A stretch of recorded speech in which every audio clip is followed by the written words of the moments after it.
Hi, this is Annie from the ADHD Minimalist, and today I'd like to talk about what started me on my minimalist journey. If you haven't visited our channel before, I'm Annie and I'm married to David, and we have 3 kids. We like to make videos about simple living, and we have a blog, the ADHDminimalist.com, where we talk about minimalism and family life with ADHD. I call myself a reluctant minimalist, and I even kind of feel like minimalist is sort of a strong word. I like to say family minimalism because we are 5 people in our family, and we have way more stuff than one person would have or a couple would have without kids. And then you kind of have to think about too, like Joshua Becker and the Minimalists have said about clothes, that you have to have the appropriate amount of clothes for your life. And that kind of goes with your whole lifestyle as well. My husband has his own business and he works many different kinds of jobs, and he has to have stuff for those jobs, and that stuff does take up some space. Thankfully, he has a workshop where he can put those things, and it's not in the house.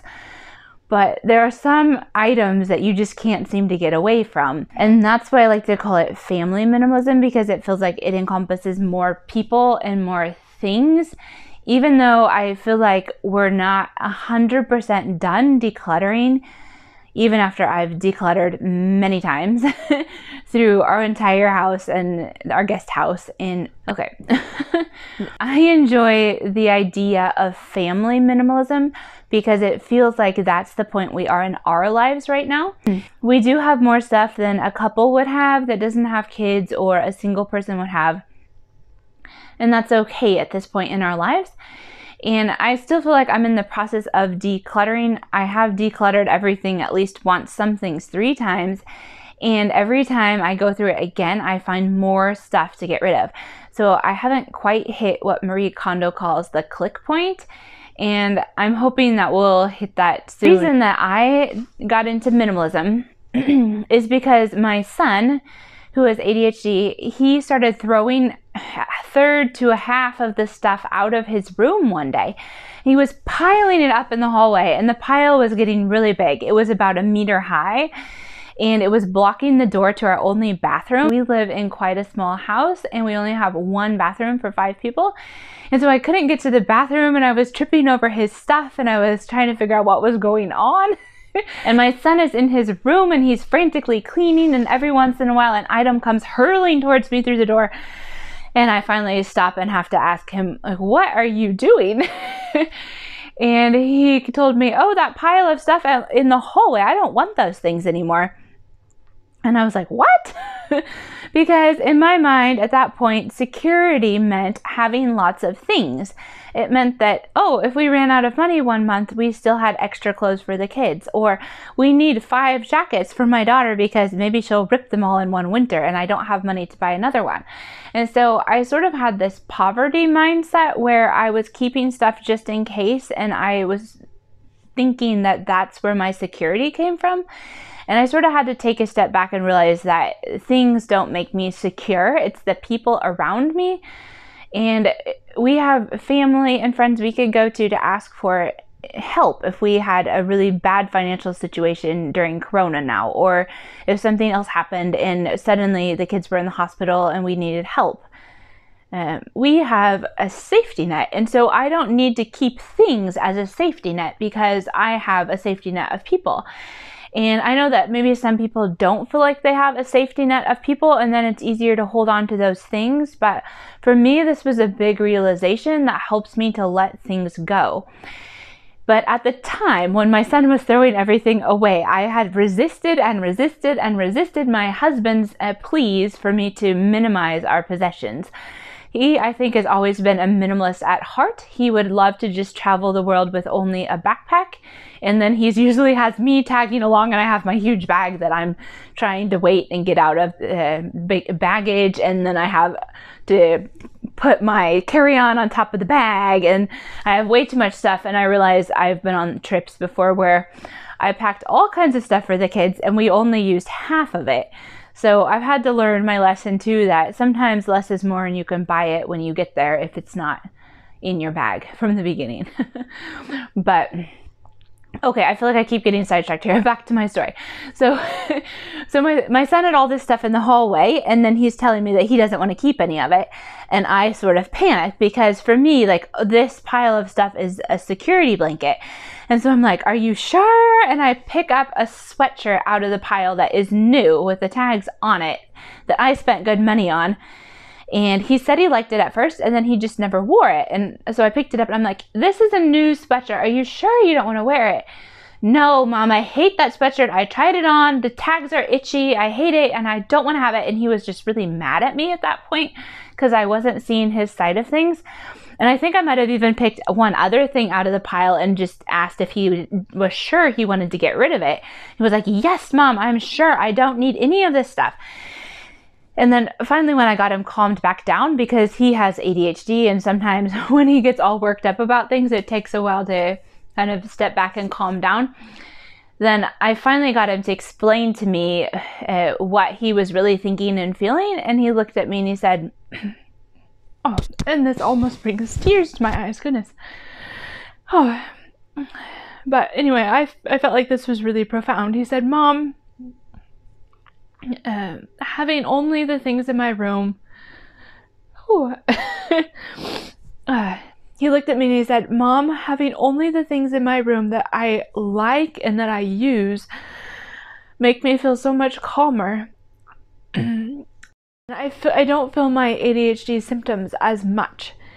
And so after that, I just felt like, oh, I'm sorry. I didn't think I would be this emotional about it, but seriously, this was like a huge turning point for us as far as getting rid of things, and also a whole new way to look at like ADHD and how to help ADHD kids feel better and calmer. Whoa. But when he and I had this conversation, it's like a light went off, like when the light bulb comes on for me. And I was like, oh, if he feels that much better in his room. I'm sorry, I just keep crying here. Ugh. And I actually put on mascara today because I was going to make a movie. And I thought I was going to look a little bit nice. And now I'm crying it all off. But I felt like, for me, a light bulb went off, like ding, now Mom's got it. I realized that if he felt that much better in his bedroom when his bedroom was decluttered, and it was a mess before, I mean, like, even if I had everything put away, he just had way too many things in a really little room because we live in a pretty small house and all the bedrooms are super tiny. So there really wasn't enough space for all the stuff that was in there, and then a lot of it was open shelving, so he was looking at everything all the time. And I realized that just decluttering there made such a difference for him that if I decluttered the rest of the house, that would also make a huge difference in how he felt in our home. So that's sort of like even though I kind of knew in the back of my head I needed to declutter before that, that was sort of like the point where I realized, okay, I need to start on this and I need to do it now. So my son was 10 at the time when he was just throwing all of his stuff out. And then he started begging me to declutter the living room and to declutter other rooms in the house. And his latest thing, like a few months ago, was, Mom, can't we declutter the kitchen? So I had him help me a little bit in the kitchen. We actually made a video about that if you want to watch it. It's on my channel. And so we have kind of room by room decluttered the house. And reading Marie Kondo's book really helped me get started. And I kind of feel like I've gone through the whole house new and asked what sparks joy. And we've gotten rid of a lot of things that didn't spark joy. But now I feel like I kind of need to move on and take the next step. So I've been calling this my spiral method of decluttering. And so the first ring was Marie Kondo sparked joy and asking what sparks joy and touching things and then chucking out a whole bunch of stuff that didn't spark joy at all. And then the second ring has been like different advice that I've got from other gurus on decluttering or minimalism, and just like asking some other questions like, is this essential? Or when I've been decluttering my clothes, been asking like, what kind of style do I want to have? And some of these other questions have helped me to declutter more and more, because even though I would like to keep everything that sparks joy, we have a small house, it's just not possible. So sometimes I can't logically keep everything, even if it sparks joy. So I've sort of had to declutter several different spirals around and around and around, and I would like to hit that click point in the middle soon. You know, Marie Kondo talks about hitting the click point where you have the perfect amount of possessions in your home. And I feel like we're not quite there yet, although we do have a lot less stuff. At least half of the stuff is gone from our house now. And I think maybe we just need to declutter one more time or two more times, and then I hope we're done. Although you kind of always have to maintain. If you bring a bunch of stuff in your house and you have to get something out, or you will have a bunch of stuff again. I have a lot of respect for Marie Kondo because it was actually her book, Sparks Joy, and then she has another book that I can't remember the name of. And I read both of her books, and I read them over and over and over again. And when I was trying to like get motivated to start decluttering, because I knew that I needed to declutter because my son would feel better. Not again. But I was always really attached to things, and I love stuff, and especially like unique, quirky clothes or unique, quirky items that I could have in my house that were just different from what everybody else had.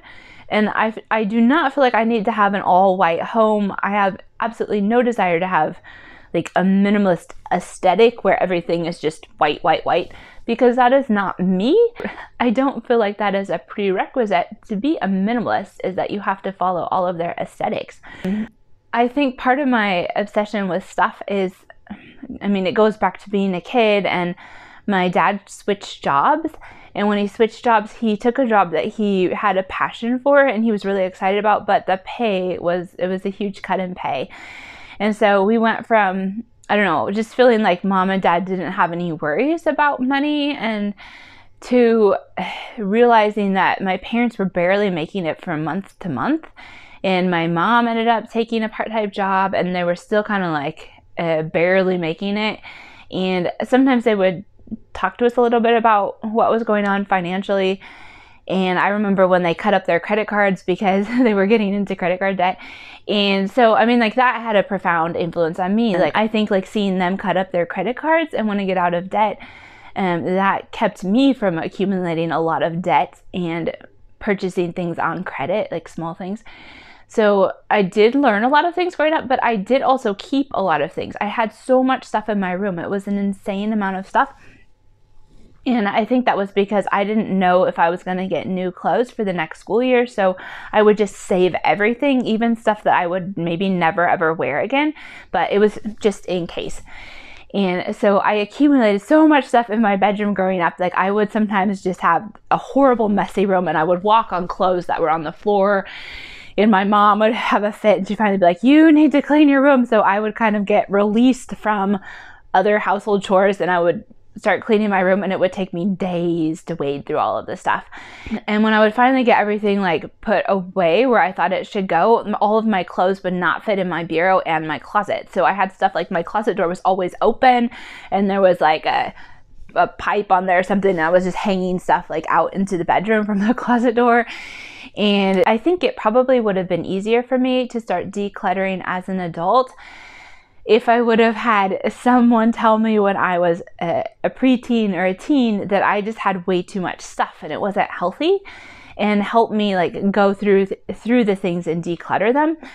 And I did kind of naturally start doing that when I met my husband, and I realized that I would be moving from the United States to Sweden. And I sort of naturally started giving stuff away to other people that I thought they would enjoy, and giving some clothes to the secondhand store and that sort of thing. But I think like way before that, I could have probably used some help in having a perspective about how many things is necessary to have in your bedroom, and what is healthy for our mental health. Is it healthy for us to be like surrounded by junk and clutter and have so much stuff in our rooms that we don't have energy to put it back? or we maybe don't even know where to put it because it doesn't have a home. I've been trying to think about that with my own kids, that I want to be a good example for them and like be a teacher of it's okay to get rid of things, and explaining to them that having too much stuff in our rooms, it's not good for our mental health. And just, I mean, that's something that they will always have in the back of their mind even when they're an adult. And I was just so excited that my son wanted to declutter stuff himself. That is something that I never really thought about myself until I realized that all the stuff I was taking with me to Sweden was going to have to fit in suitcases.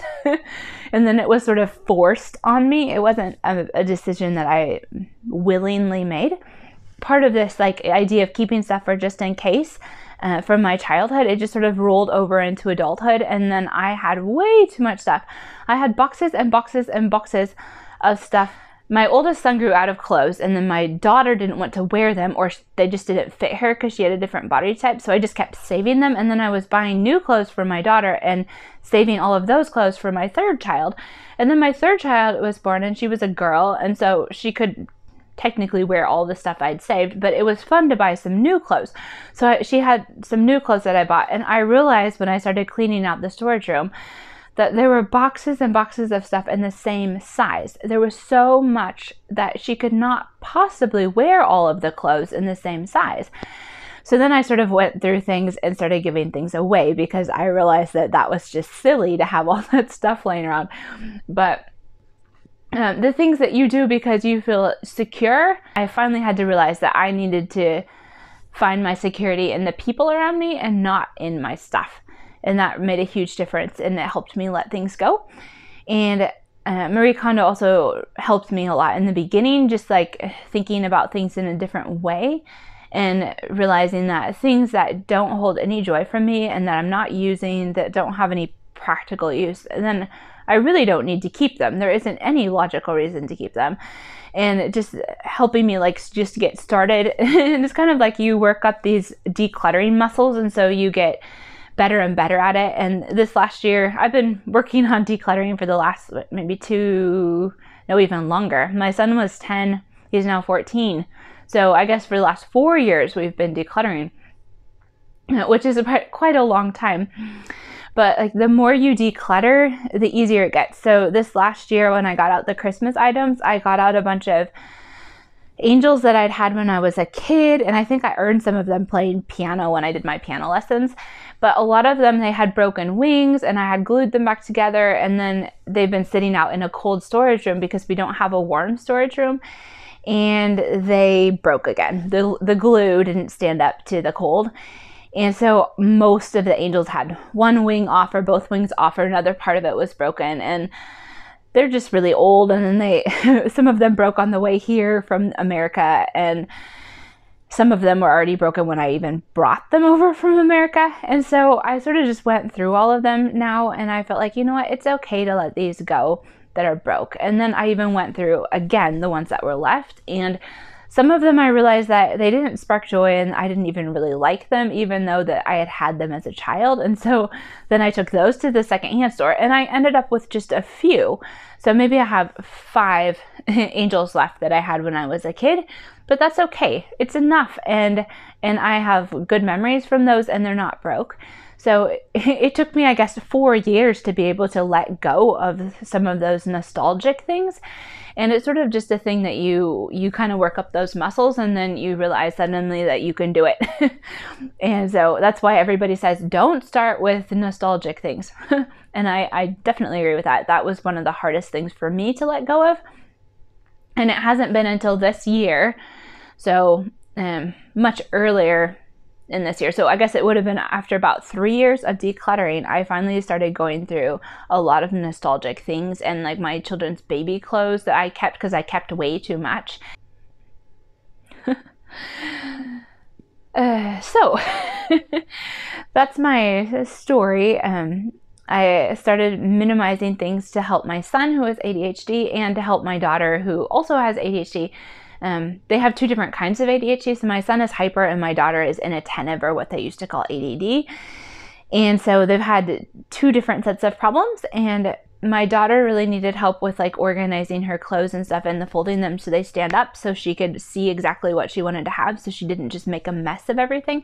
And my son, he just couldn't handle having too much stuff at all. So he still has just kind of a minimal amount of clothes and a minimal amount of things in his room. And he regularly brings me stuff that he wants to get rid of. And honestly, my youngest child does that too. Like, she's 6 and she will come and give me stuff she doesn't want to have in her room anymore. But my middle child, the one who has ADHD and attentive, she likes to keep stuff. She is a pack rat. And so I try to like keep talking to her over and over again about how it's not healthy to have too much stuff in her room, and how we need to let things go when we can't wear clothes anymore, then we need to let them go. Or if you grow out of a toy, it's okay to give it away or sell it. And I just kind of have to keep reiterating that and reminding her, and hope that she's going to eventually catch on. I do have a blog post on my blog, theadhdminimalist.com, about what to do if your ADHD child is a pack rat. And honestly, this will help for any kid. It doesn't even have to be a child with ADHD. I just started collecting ideas for this post because I had to come up with some really creative ideas to help my daughter get rid of stuff, because it was hard, super hard. So if you need some ideas, some really creative ideas for how to help your children get rid of stuff, go and read my blog post, What to Do When Your ADHD Child is a Pack Rat. You can search that on the blog, and that's probably the easiest way to get it to come up. Thank you for sharing part of your day with us. If you found this helpful, go ahead and subscribe or give us a thumbs up. Bye.